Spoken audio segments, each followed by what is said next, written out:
Hi, this is Karin from the YA Library, and today we're going to be making wired webs. So let's get started. Okay, so these are the supplies that you're going to need to make your wired web. You're going to need some kind of wire, some scissors so you can cut that wire, or wire cutters if you have those, and possibly a ruler too if you want to measure things out. There are all kinds of options for wire. I found a craft wire. This is just a black colored copper wire, that was in the craft section at the store. This was kind of in the home improvements section. It's just aluminum wire. You could also use floral wire. Something that you can bend with your fingers would be good, that doesn't require you to use pliers or anything fancy. Will be easiest to work with, but whatever you happen to have around, you can try it and see. The webs that we're going to make are designed to be sort of positioned in a door frame, like up in the corner where a spider might actually build a web. So we're going to make kind of a right angle so that it would fit up in the doorway with a piece of wire, like so. And I like the size of this. It is about, I think it's about 2 feet long, yeah, so almost 2 feet long. And you're going to want to double up the beginning part of your web. So we're going to make sort of a framework for the web out of this right angle here, and then a couple of rays from the web coming out, and then we're going to sort of weave wire in between, like a spider would weave, except this is going to be a little bit harder since we're using wire and they get to use silk, and they have fancy things called spinnerets that are just built into their bodies, whereas we have to use our fingers to do this. So I'm going to cut another piece about the same length from the wire that I have here.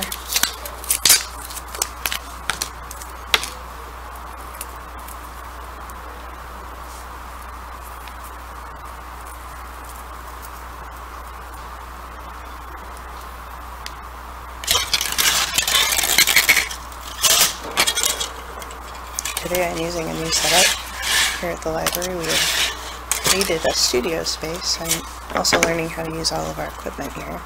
It's a little bit different from my setup at home, so bear with me. So here we have 2 lengths of wire that are about the same size approximately. And I'm just going to bend my corner again. And you can, to get these to stay together, you can twist them. Just kind of wrap them around one another, and it doesn't have to be a super tight twist unless that is the way you like to do it. This can be kind of a loose twist.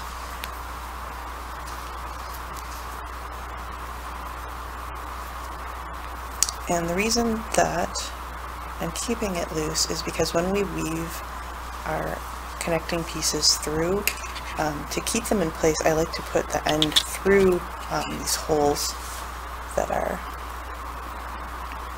in our twist, so something will go through there, and then that'll keep it from sliding all the way up and down the whole framework that we're making here. So I'm going to just twist this other end here. Twist, twist, twist.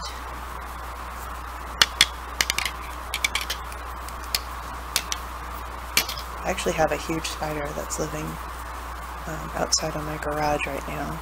I just took a picture of it yesterday, and it's missing one leg, and I found out that if spiders live long enough, they can shed their skins, and that leg will eventually grow back, and one of their, as long as they remain healthy through their lives, that leg will grow back. So I thought that was pretty cool. Okay, so here we have the right angle framework for our web, and now we're going to make some of the rays that come out. I think I'm going to do maybe 3 or 4 of those, and we want to double them up like we did this. So you're going to cut twice as long, a piece that's maybe twice as long as the length of the ray that you want. So if I want my ray to be, it's a little bit longer, I want my ray to be about this long. You can use your ruler if you like. Ah, I got a foot.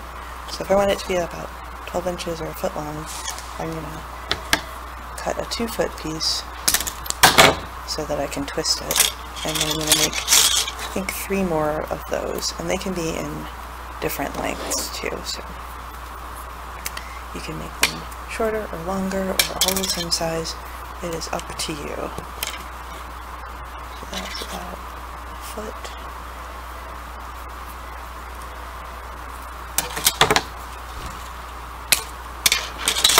And then pick up one more that's maybe slightly longer.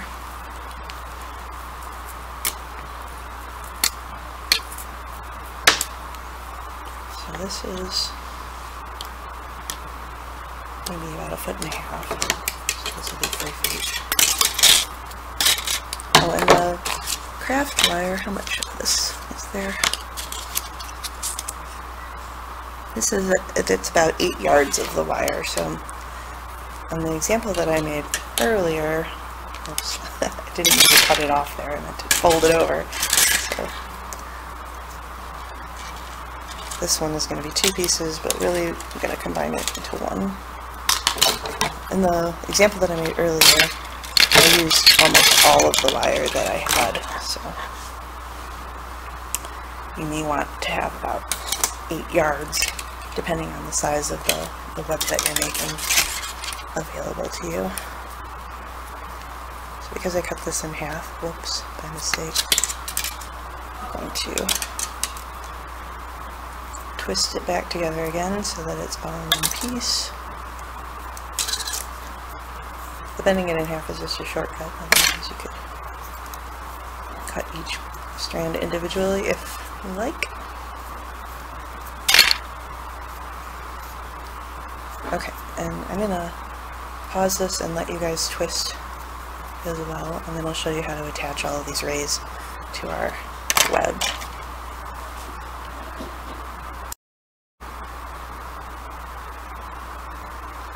Okay, so I've got all of my pieces twisted up now.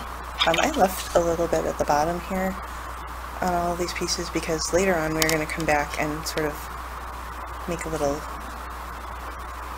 curly Q at the bottom here, like so.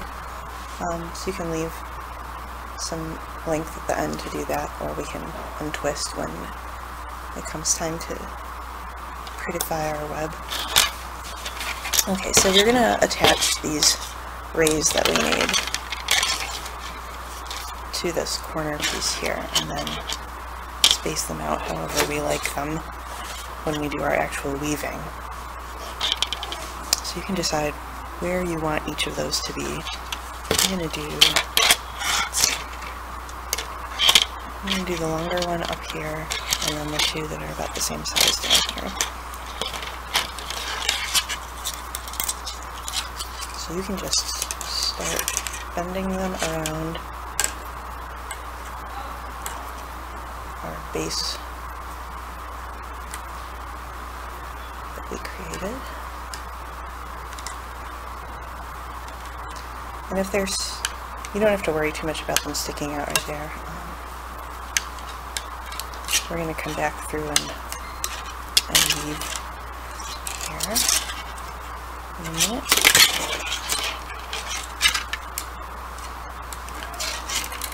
Just be sure that if you did the method where you bent your wire in half, that you have the bent part up here so that you can still use the ends and make them curly at the bottoms of the rays later on. One more to attach here.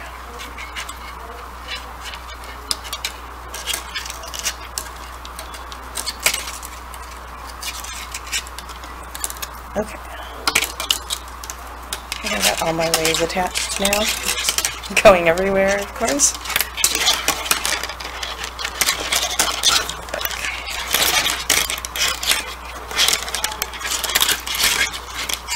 Making lots of noise too. Okay. So for our next part where we're going to weave kind of a thick area on the top here, like a spider would, to secure our web edge. And for this part, you're going to use a length of the wire. I'm going to go maybe about 3 feet of wire to do this. Put it there.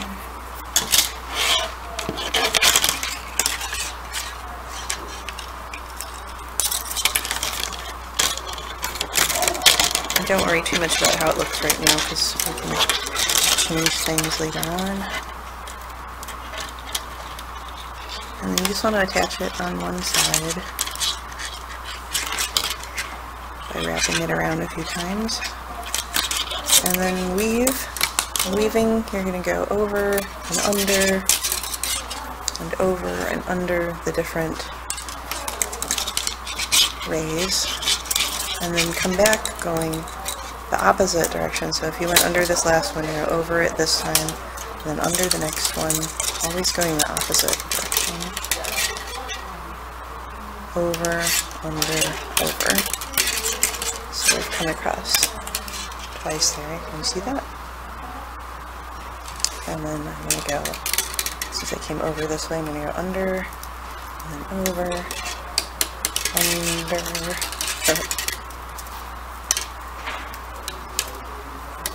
over, under.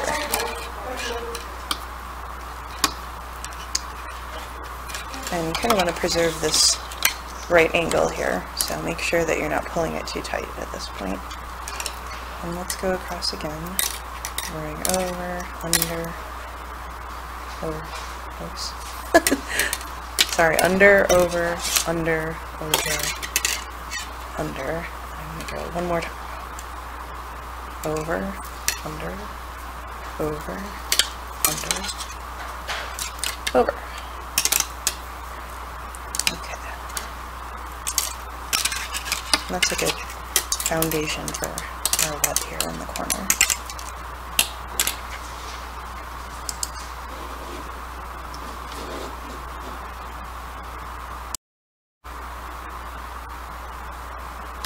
So you'll notice I have quite a long tail here left over from this foundation that I made here. So I'm just going to leave a couple inches here at the end, cut it off, and then attach it to this part of the rectangle that we made of the web. Feel free to bend the rays out of the way as you do this, so you can get this on here tightly. Okay, so there's our web.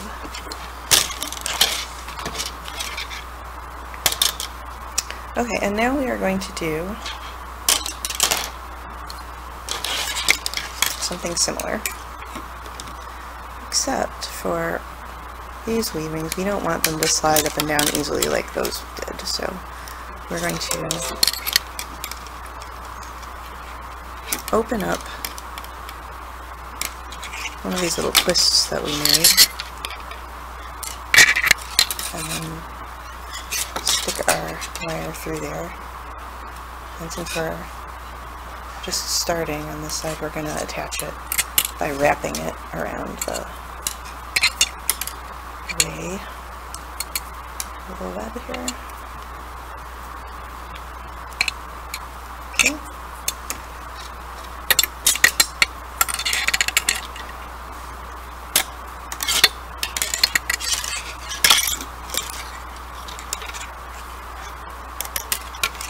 So that shouldn't go anywhere. And then we can find another little hole to poke it through in the next ray. So this is a little bit less like weaving and more like probably sewing. And then you can wrap it around a couple of times there. And then find another hole in the next ray to poke through.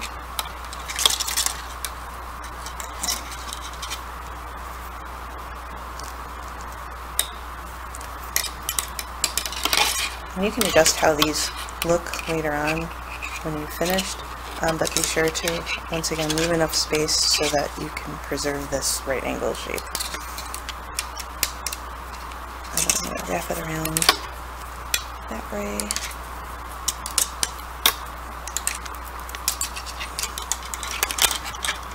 And just like a spider, you can make this as complicated as you like or as easy as you like. So if you want to have a whole bunch of these different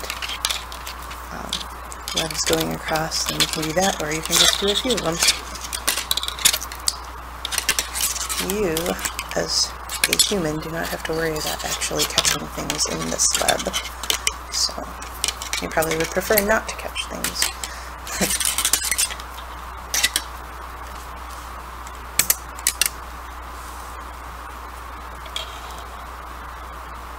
And then we'll go through this other side here.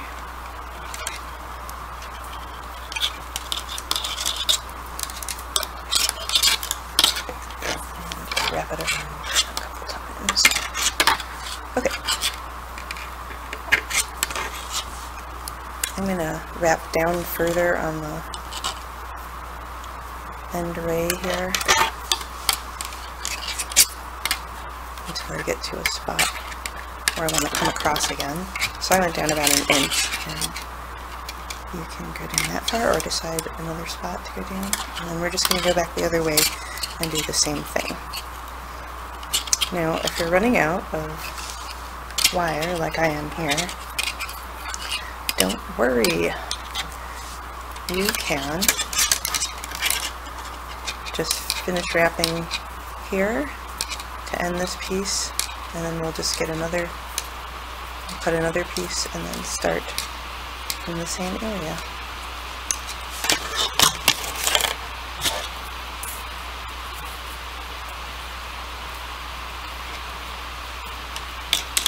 So I'm going to cut another piece that's probably about 3 feet long, just so I have something to work with for a while and I don't have to do too much of that. And I'm going to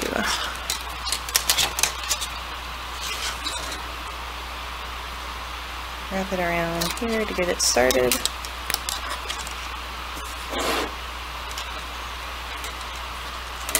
And securely attached. And then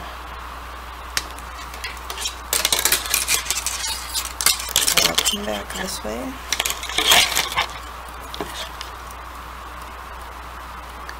And hook through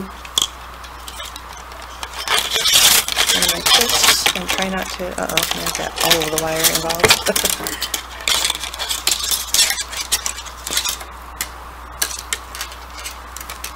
Wire's fun because it bends and then takes on that shape. And then sometimes it doesn't want to release that shape. And I'm just wrapping it around to secure it to that ray. And you can see here that it moves a little bit in that space. It's not going to go too far since I've got it attached well. Okay, and then we'll come through this ray here.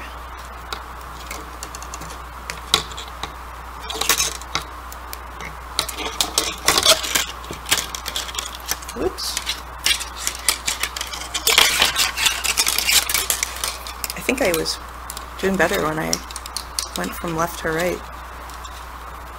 If you're also having trouble, then feel free to end all of your your cross rays over on this side and start on the left instead. I think the bend of my wire was also affecting that. I'll persevere.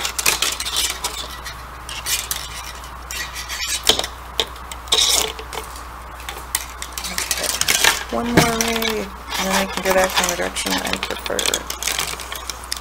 I also have quite a bit of wire to pull through here, so sometimes using the longer length is difficult in keeping it organized.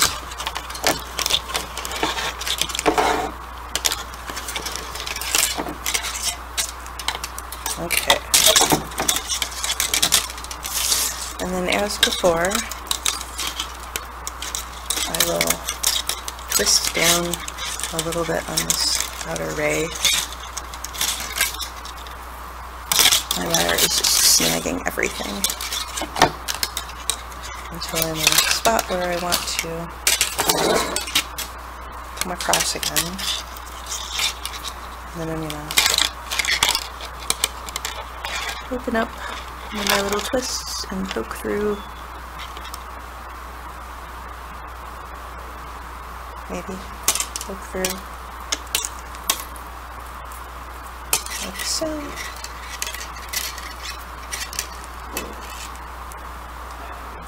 I've got a little curl in here that doesn't want to go through that hole.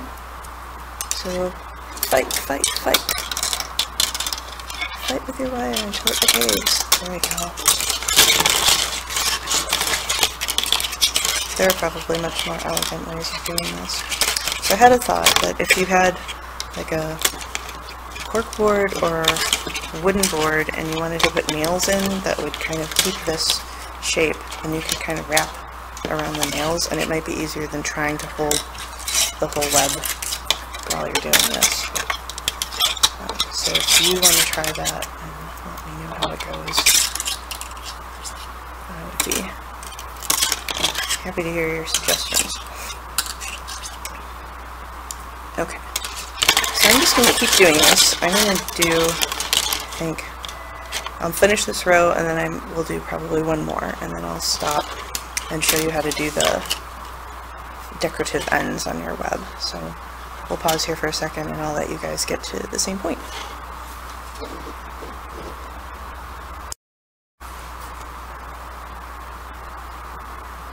Okay, I finished all of my cross rays here. I ran out of wire on this last one, so I attached a little extra piece, and then I had to wind the tail end around here. So that's how you can end it, is to just wind your remaining tail there if you just have a little bit left over. If you have a lot left over, then you can cut off a piece, or cut off most of that, and then just wind the remaining bit around the end. So now we're going to make some little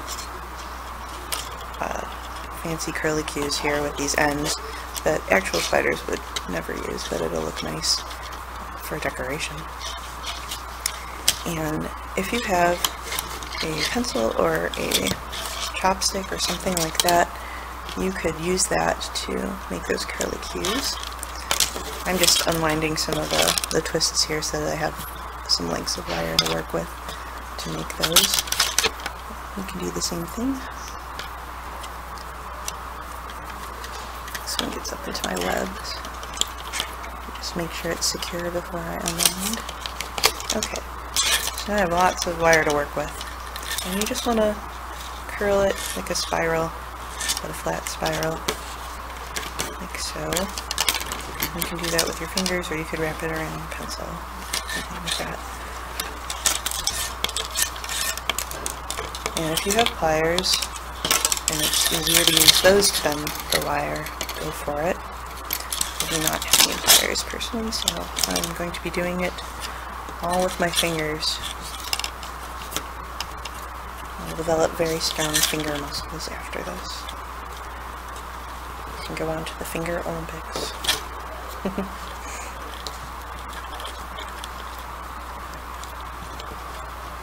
See that? And this one's extra long, so you can get a nice big spiral. Like that. I think I'll go in the same direction with this one.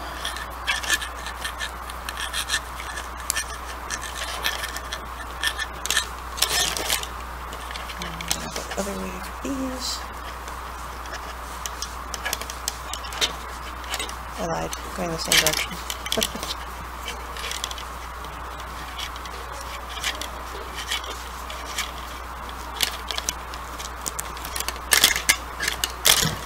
You can push them around to flatten them out if you want to.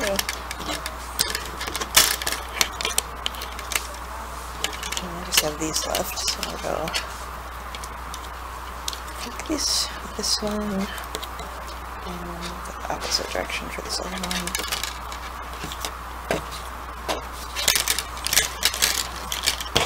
Okay. So it's a web that only probably a mother spider would be horrified by, but we did pretty well. And now with these horizontal rays. You can press on them to get them all going in the same direction if you want to make this a little bit neater, or if you like the look of what you've done, then just leave it how it is. And there you have it, a decorative wire web. So all it's missing is the spider, so if you have like a little plastic ring spider friend that you want to add to this, or maybe pom-pom spider would be cute too, you can do that. And you can attach this to a doorway frame somehow. If you have tacks, that would probably be the least invasive method of doing that. I hope yours turned out just as nice, or nicer.